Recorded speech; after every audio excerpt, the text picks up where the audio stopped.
انس بن مالک رضی اللہ عنہ کی روایت ہے، فرماتے ہیں صحیح ابن خزیمہ میں نبی کریم صلی اللہ علیہ وسلم نے صحابہ کرام میں شوق پیدا فرمایا.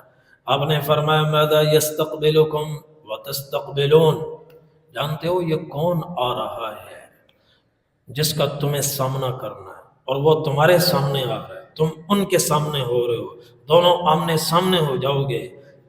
کچھ ہی دیر کے بعد، کچھ ہی گھنٹوں کے بعد یہ کون آ رہا ہے؟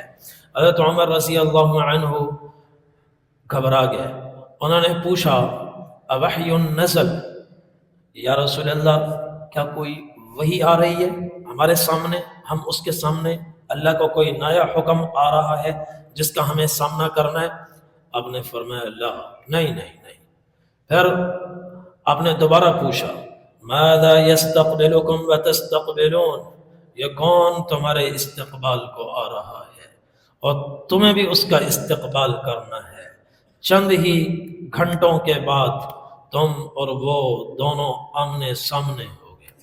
حضرت عمر نے عرض کیا عدو حضر، کہیں کوئی دشمن تو نہیں آ رہا، ہم اس کے لیے تیاری کریں؟ آپ نے فرمایا لا، نہیں.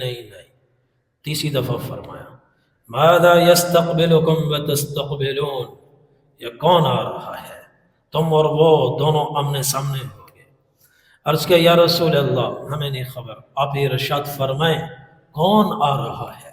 آپ نے فرمایا ماہ رمضان آ رہا ہے، رمضان آ رہا ہے، وہ تمہارے استقبال کو آ رہا ہے، تم اس کا استقبال کرو.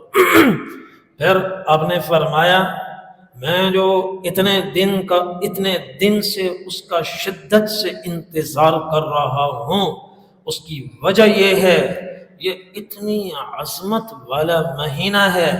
ان اللہ تبارک و تعالی یغفر فی اول لیلۃ من رمضان لکل اہل هذه القبلہ، کہ اللہ یہ اتنی عظمت والا ہے.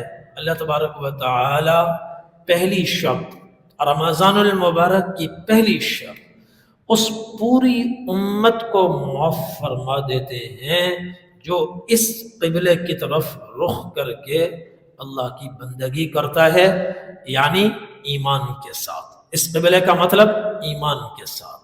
ایمان کے ساتھ جو اللہ کی بندگی کرتا ہے، اللہ جل جلالہ پہلی ہی شب میں سب کی مغفرت فرما دیتے ہیں.